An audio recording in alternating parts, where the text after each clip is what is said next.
The leather-bound volume practically leaped into my hands as I reached for a different text entirely, as if fate itself had intervened.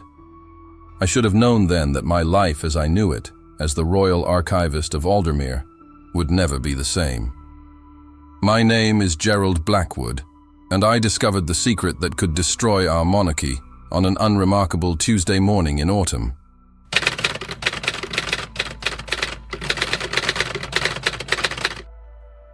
The ancient library wing of Aldermere Palace had always been my sanctuary. Towering shelves of leather-bound volumes reached toward elaborate vaulted ceilings, their spines telling tales of centuries past. Morning light filtered through tall, arched windows, casting long shadows across worn marble floors and illuminating dancing motes of dust. This was my domain, my purpose, my inheritance from my father and his father before him, 3 generations of loyal servants to the crown, keeping its secrets and preserving its history. But this particular volume felt different. The leather was too soft, too well preserved for its apparent age. No catalog number marked its spine, no royal seal embossed its cover. It simply existed, anonymous among thousands, until that moment. My fingers trembled as I opened it, and the scent of preserved parchment filled my nostrils. The first page bore no title, only a date. March 15th, 1742, nearly 2 centuries ago during the reign of King Edmund III. The handwriting was elegant but hurried, as if the writer feared discovery. In conscience, I cannot carry this secret to my grave. The true heir to Aldermere's throne lives, and it is not the child who now wears the crown. My heart seemed to stop. I glanced around the empty library, suddenly aware of how exposed I felt despite my solitude. The morning silence took on an oppressive quality, as if the very walls were listening. I continued reading, each word burning itself into my memory. The account, written by royal physician Marcus Thane, detailed a conspiracy so profound it threatened to unravel everything I thought I knew about our monarchy. Queen Charlotte, beloved wife of Edmund III, had given birth to twins. The firstborn, a girl, emerged moments before her brother. But in an era when female succession was forbidden, the truth was immediately suppressed. The physician's words grew more frantic as he described the events that followed. The princess was secretly sent away, entrusted to a noble family loyal to the crown, while her younger brother was presented as the sole heir. A false birth record was created, witnesses were silenced, and history was rewritten in a single night. My hands shook as I turned the pages. Names, dates, and locations formed a web of evidence that couldn't be ignored. The most damning detail was a small sketch of a birthmark, a crescent-shaped mark behind the left ear, said to appear in every true-born member of the royal line. I knew that mark. I had seen it countless times on our current king, Alexander VI, during official ceremonies.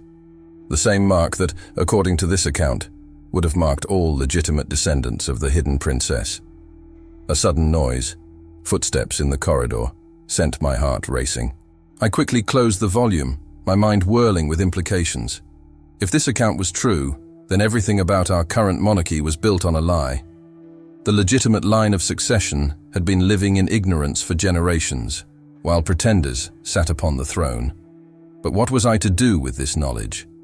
As royal archivist, my oath bound me to preserve and protect the monarchy's secrets. Yet this secret felt different, a poison that had corrupted the very foundation of our kingdom. The footsteps grew closer. I slipped the volume beneath my coat, just as Lady Catherine, the king's sister, appeared between the shelves. Her eyes met mine, and for a terrifying moment, I feared my discovery showed on my face. "Ah, Gerald," she smiled, though it didn't reach her eyes. "Working early as usual." "Your Highness," I bowed, feeling the weight of the book against my chest like a burning coal. "Just organizing some historical records." "Excellent," she replied, studying me with an intensity that made me wonder if she knew more than she let on. "His Majesty has always appreciated your family's dedication to preserving our history." As she glided away, her words felt less like praise and more like a warning. I stood frozen, the forbidden manuscript heavy against my racing heart, knowing I had just stepped onto a path from which there could be no return. The truth about Aldermere's throne was now in my hands, and with it, the power to either preserve or destroy centuries of carefully constructed lies. The question was, which would cause more harm, the truth or its continued concealment? That night, sleep eluded me. The manuscript lay hidden in my private quarters, concealed behind a loose panel where I'd kept my most precious possessions since childhood. Even from there, its presence seemed to pulse through the walls like a guilty heartbeat. I came from a long line of secret keepers. My grandfather used to say that royal archivists were like surgeons of history. We knew exactly where to cut, what to preserve, and most importantly, what to excise for the greater good. The comparison had always made me uncomfortable, but never more so than now. As I lay in darkness, memories of my father's last days surfaced unbidden. He had been acting strangely in the weeks before his death 3 years ago, agitated, distracted. I'd attributed it to illness, but now I wondered if he too had discovered this truth. His final words to me took on new meaning. Some secrets protect more than reputations, Gerald. They protect lives. Morning brought no clarity, only questions that multiplied like shadows at dusk. I returned to the library earlier than usual, driven by a compulsion to verify the manuscript's claims. The regular staff wouldn't arrive for hours. These precious moments of solitude were my only chance to search freely. The records from 1742 were surprisingly intact, though suspiciously sparse regarding the royal birth. I pulled volume after volume, cross-referencing dates and names. Most telling were the gaps, carefully excised pages and edited entries that, to my trained eye, screamed of systematic manipulation. Looking for something specific? The voice nearly stopped my heart. I turned to find Sebastian Vale, the king's chief advisor, watching me from between the stacks. His timing was too perfect to be coincidental. "Lord Vale," I managed, forcing my voice to remain steady, "just conducting routine archival research." He moved closer, each step deliberate. Sebastian had served 3 kings, yet seemed untouched by time, his dark hair barely grayed, his green eyes sharp as ever. Some whispered he was the true power behind the throne. Fascinating period, the 1740s, he mused, running a finger along the spine of a nearby volume. So many interesting changes in royal policy during those years. "Indeed," I replied, fighting to keep my expression neutral, "though the records are unfortunately incomplete." "Perhaps that's for the best," Sebastian said softly. "Some histories are better left fragmented. Don't you agree?" Before I could respond, he produced a small leather notebook from his coat. "I came to deliver this, actually. Your father's personal journal. We found it recently while renovating the old council chambers." My hands trembled slightly as I accepted it. The journal's pages were worn, well handled, filled with my father's familiar scrawl. "He was a good man, your father," Sebastian continued, watching me intently. "Understood the importance of discretion, of loyalty." He paused meaningfully, "of knowing when to let sleeping dogs lie." The threat in his words was velvet-wrapped steel. He knew something, perhaps everything, but was offering me a chance to retreat. "Thank you for bringing this to me," I said carefully. "My father's wisdom continues to guide me. I'm glad to hear it." Sebastian smiled, though his eyes remained cold. "Oh, and Gerald, if you find anything unusual in your research, I trust you'll bring it to my attention first, for proper context, of course." After he left, I sank into my chair, my father's journal clutched to my chest. The game was deeper than I'd imagined, with players I was only beginning to recognize. That evening, behind locked doors, I read my father's journal by candlelight. Most entries were mundane, but then I found it. A passage dated just weeks before his death.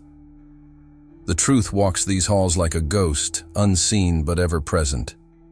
I thought I could protect him from it, spare him the burden, but now I fear I've only delayed the inevitable. Gerald must find his own path. God forgive me, but I've hidden the key where only he would think to look. The key. My mind raced to childhood memories, to the games of riddles my father loved to play. We had a special place, a secret spot in the palace gardens where we'd share stories and secrets.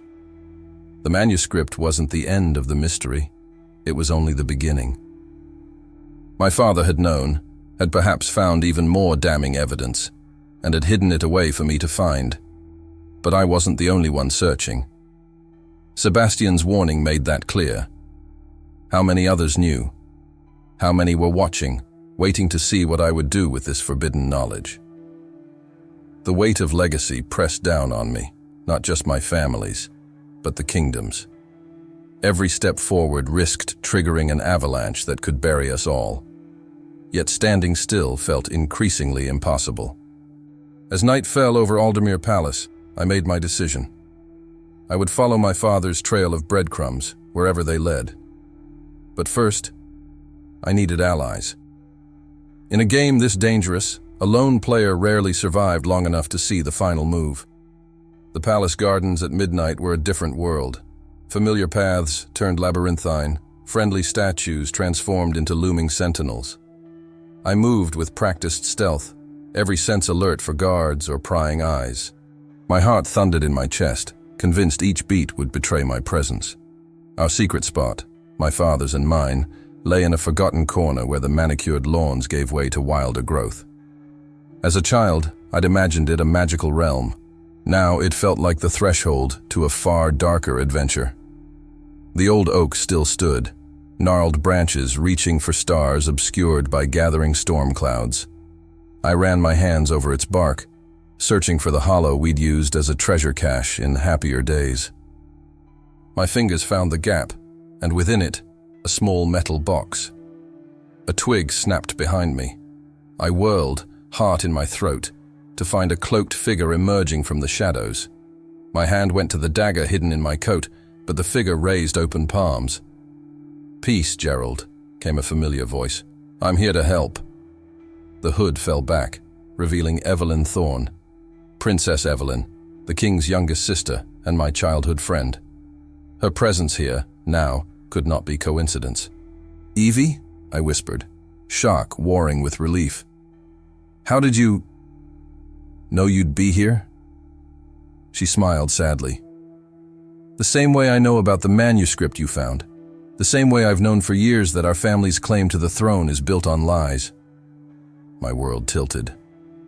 "You knew? All this time?" She nodded, eyes glistening in the moonlight. "My grandmother told me on her deathbed. She was the daughter of Marcus Thane, the physician who wrote that account." The pieces clicked into place with dizzying speed. Evelyn had always been different from her siblings, more grounded, less interested in court politics.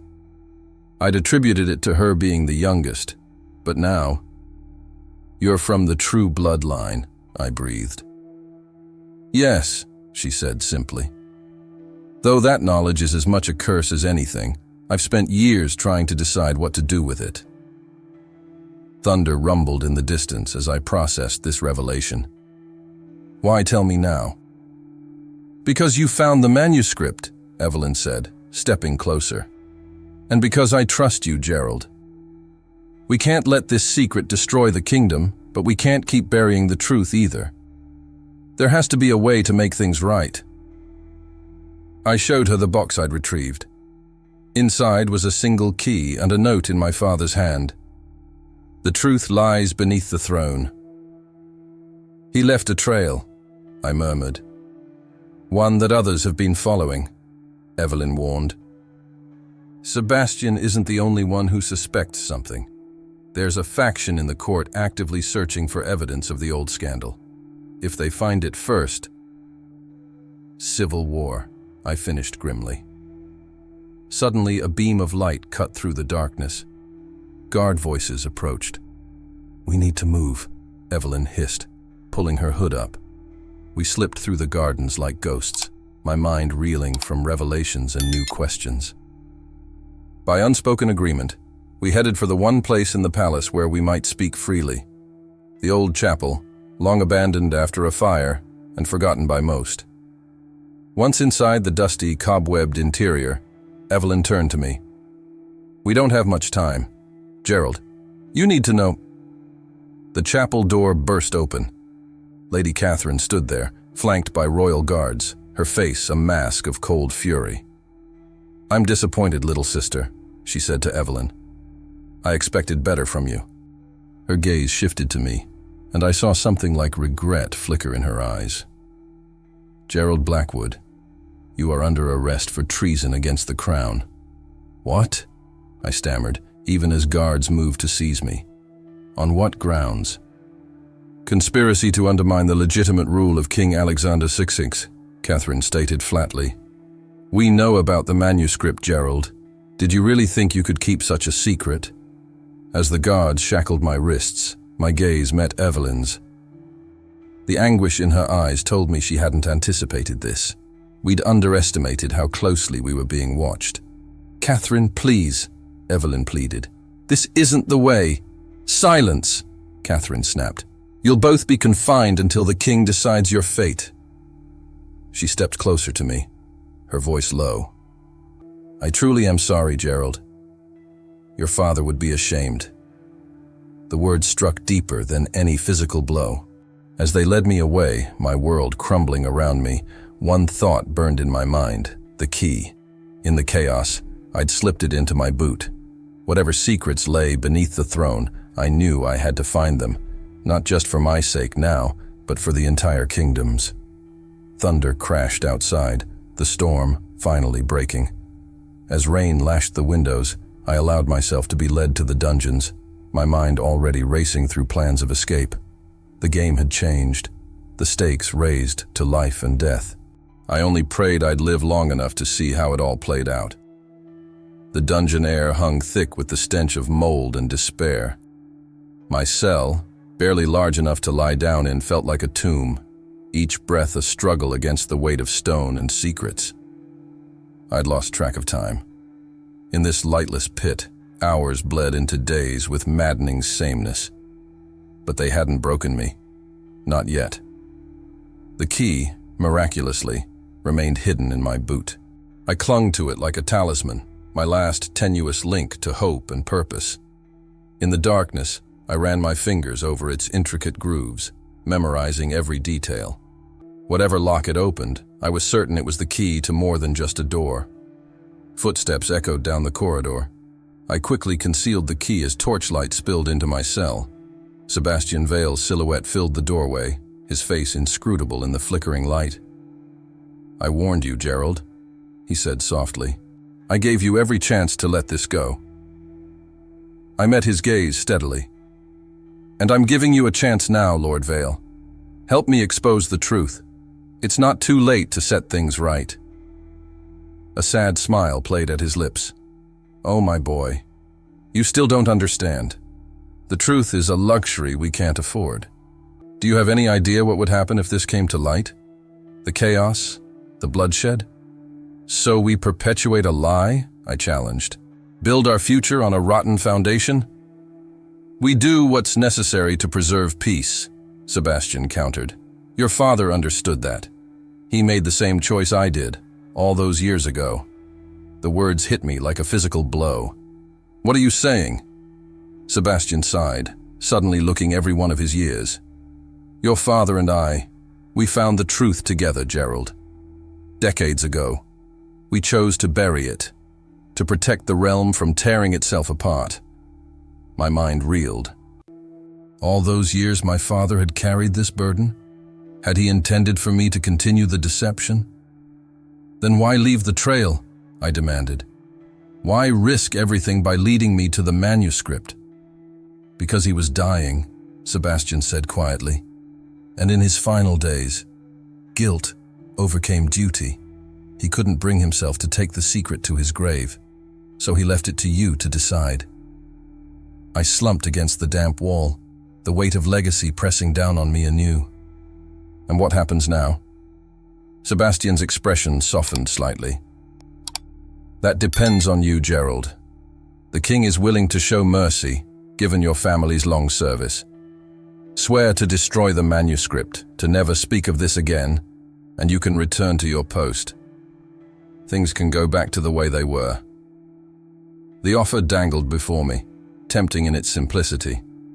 I could walk away from this nightmare, return to the comfort of my books and scrolls. But Evelyn's face flashed in my mind, her courage, her conviction that the truth needed to come out. And if I refuse? Sebastian's eyes hardened. Then you'll rot down here until you change your mind. And trust me, Gerald, everyone breaks eventually. He turned to leave, then paused. Oh, and don't place too much hope in your little princess. Evelyn has been dealt with. She won't be coming to your rescue. Terror gripped me. What have you done to her?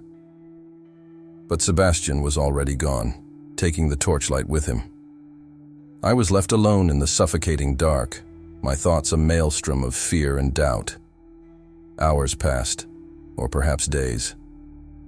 I drifted in and out of uneasy sleep, plagued by fever dreams of endless corridors and locked doors. In my more lucid moments, I worked at loosening a stone in my cell wall, using the edge of the key to scrape away at the ancient mortar. It was during one of these efforts that I heard it, a faint tapping from the other side of the wall. At first I thought I'd finally gone mad, but the pattern was too deliberate, too familiar. It was an old cipher, one my father had taught me as a child. Slowly, painstakingly, I decoded the message. Gerald, stop tunnel behind loose stone. Stop meet at King's tomb. Stop hurry. My heart raced. Someone was helping me, but who? Evelyn? Another ally I didn't know about? There was no time to wonder. I redoubled my efforts on the stone, ignoring the pain as my fingers bled. Finally, agonizingly, the stone came free. Behind it gaped a narrow tunnel, ancient and half-collapsed. I hesitated for only a moment before squeezing inside, praying it wouldn't become my tomb. The passage twisted and turned, forcing me to crawl through spaces so tight I could barely breathe. Just as claustrophobic panic began to set in, I emerged into a larger chamber. I found myself in the royal crypt, surrounded by the marble effigies of Aldemir's past monarchs. At the far end stood a fresh figure, the yet unused tomb of King Alexander VI. And there, waiting in its shadow, was a hooded figure. "You made it," came a familiar voice as the figure lowered their hood. I stared in disbelief. Lady Catherine? The king's sister, the very woman who had ordered my arrest, stood before me, her eyes gleaming with a mix of determination and fear. "We don't have much time," she said urgently. "Gerald, I'm so sorry for what I had to do, but it was the only way to protect you, to buy us time." "Time for what?" I demanded, my head spinning. Catherine pulled out a worn leather journal. "To show you this. My father's private account of the night everything changed.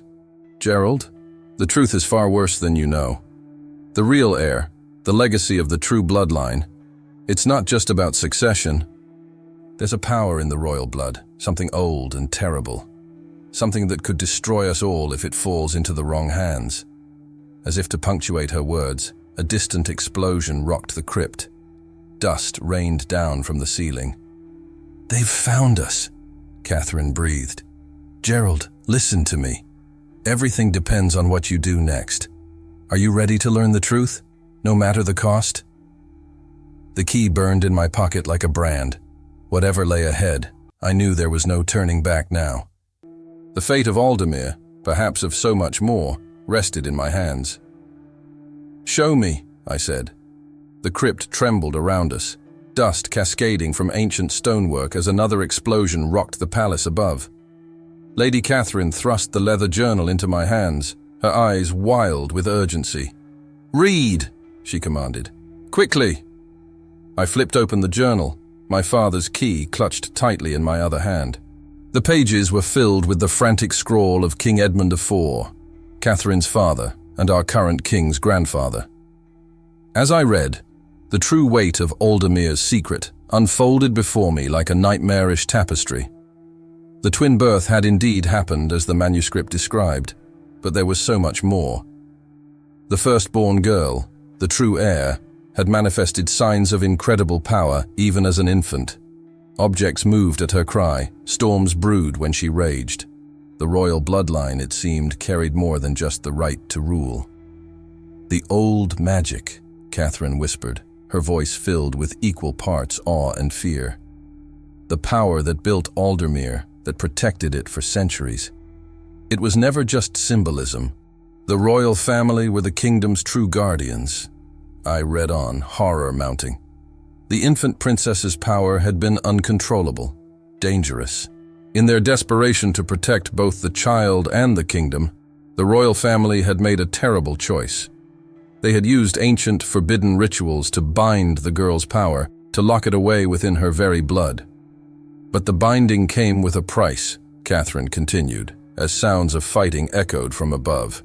It could only last as long as the true bloodline remained hidden, unknown even to themselves.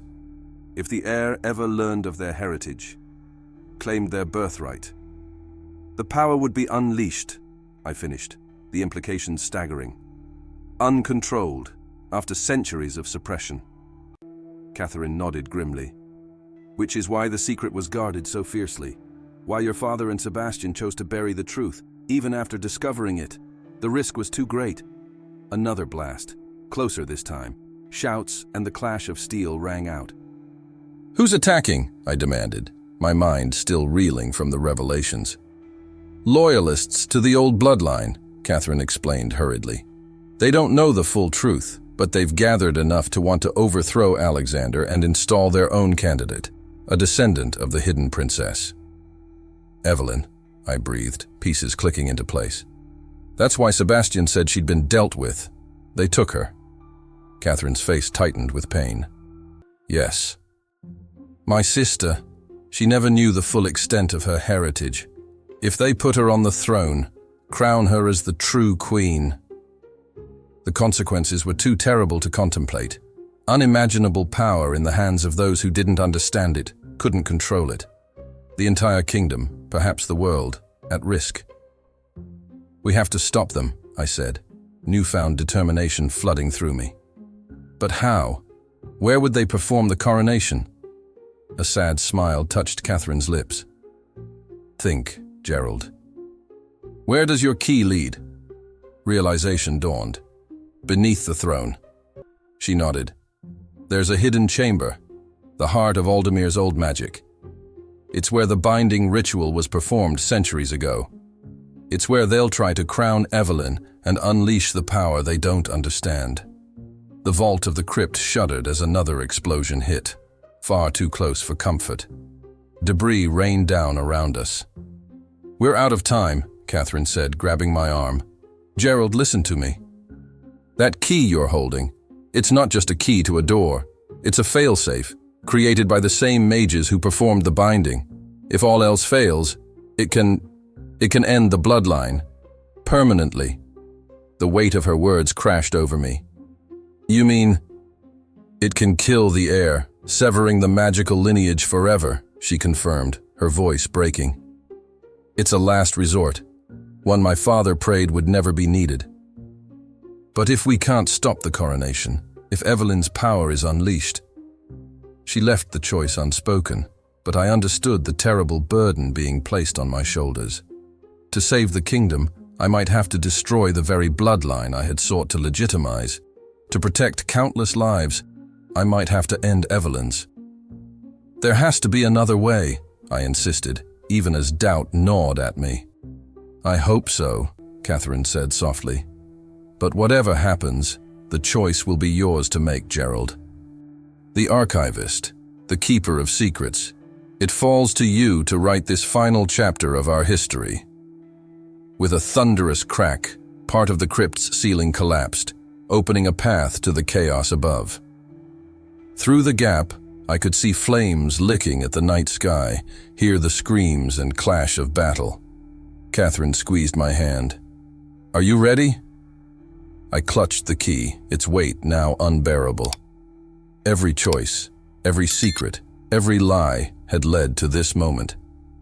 The fate of Aldemir hung in the balance, and I was the only one who could tip the scales. "Let's finish this," I said, my voice steadier than I felt. Together we climbed through the rubble, emerging into a palace torn apart by decades of secrets and lies. Ahead lay the throne room, and beneath it, a confrontation that would determine the future of everything we held dear.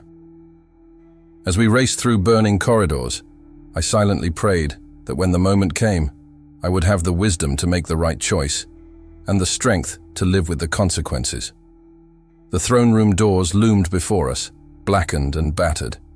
Beyond them lay the future of Aldemir and the terrible choice I would have to make. I glanced at Catherine, her face set in grim determination, then pushed forward into chaos. The once majestic hall was a battlefield. Royal guards clashed with rebel forces, their shouts and the ring of steel filling the air. At the far end, the ornate throne stood empty, a silent witness to the madness unfolding. "There!" Catherine shouted over the din, pointing to a hidden door behind the dais. It stood ajar, revealing a staircase descending into darkness. We fought our way across the room, dodging blades and debris. Just as we reached the secret entrance, a familiar voice rang out. "Gerald, Catherine, stop!" Sebastian Vale stood before us, blocking our path. His usual composure was shattered, his clothes torn and bloodied. "You don't know what you're doing," he pleaded. "If you go down there, everything we've worked for will be destroyed." "It's already being destroyed, Sebastian," I countered, gesturing to the battle around us. "We can't keep burying the truth. It has to end." For a moment, I saw the weight of years in his eyes, the burden of secrets kept, of hard choices made. Then his expression hardened.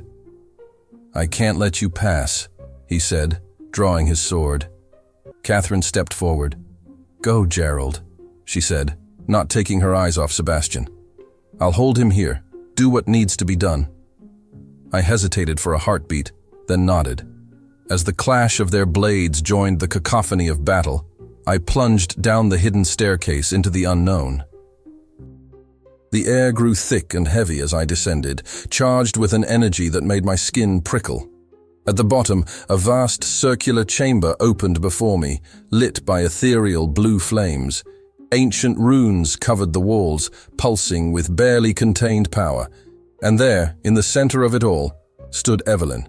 She was dressed in ceremonial robes, a crown hovering inches above her head, suspended by tendrils of crackling energy. Her eyes met mine, filled with a mixture of fear and exhilaration. "Gerald," she breathed, "you're too late. They've told me everything about my true heritage, about the power that's rightfully mine. We can set things right, restore the true line to the throne." "Evelyn, please," I said, taking a cautious step forward. "You don't understand the consequences. This power, it's too much for anyone to control. It could destroy everything." She faltered for a moment, doubt crossing her features. But then a man stepped from the shadows, Lord Darius Blackthorn, leader of the rebel faction. "Don't listen to him, Your Majesty," he said smoothly.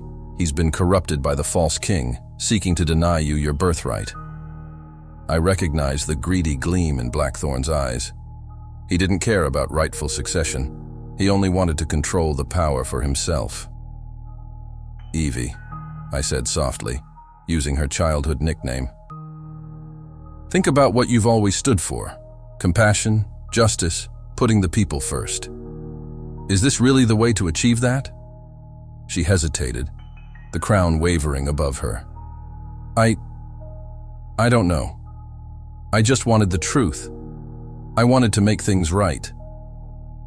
"Then let's find another way," I pleaded. "Together. Without risking everything we hold dear." For a moment I thought I'd gotten through to her. But then Blackthorn made his move. "Enough of this," he snarled, shoving Evelyn forward. "Claim your power and let these fools burn." As if in slow motion, I saw Evelyn stumble, her head about to make contact with the hovering crown. In that split second, I had to make my choice. The key burned in my hand, its purpose clear. One twist, and the bloodline would end. Aldemir would be safe, but at the cost of Evelyn's life and any hope of restoring the true lineage. Or I could risk everything on the belief that Evelyn, my friend, the woman I'd grown to care for more deeply than I'd admitted, could master this ancient power. Time seemed to stand still as the weight of the kingdom pressed down upon me. I made my decision. With every ounce of strength I had, I lunged forward, tackling Evelyn to the ground. We hit the stone floor hard, the crown clattering away harmlessly. Blackthorn roared in fury, drawing his blade. But in that moment of contact, something extraordinary happened. A surge of energy passed between Evelyn and me, and suddenly the runes on the walls blazed to life. Knowledge flooded my mind. The true history of Aldemir, the nature of its magic, the balance that had been lost.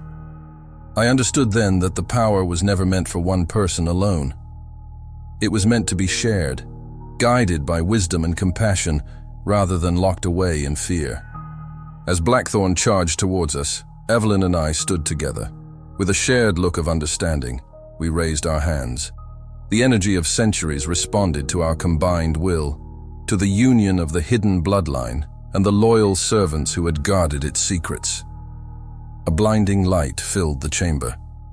When it faded, Blackthorn and his conspirators lay unconscious, bound by tendrils of softly glowing energy.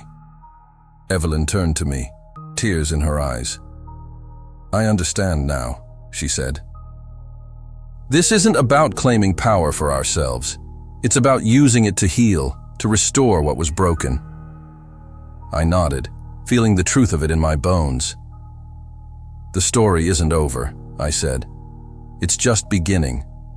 We have a chance to write a new chapter for Aldemir, one of transparency, of balanced power, of facing our past to build a better future."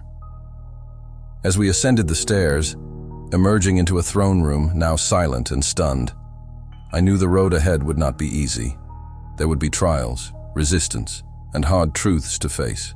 The wounds of centuries would not heal overnight. But for the first time in generations, Aldemir's future felt bright with possibility. The weight of secrets had been lifted, replaced by the responsibility of wielding power wisely and openly.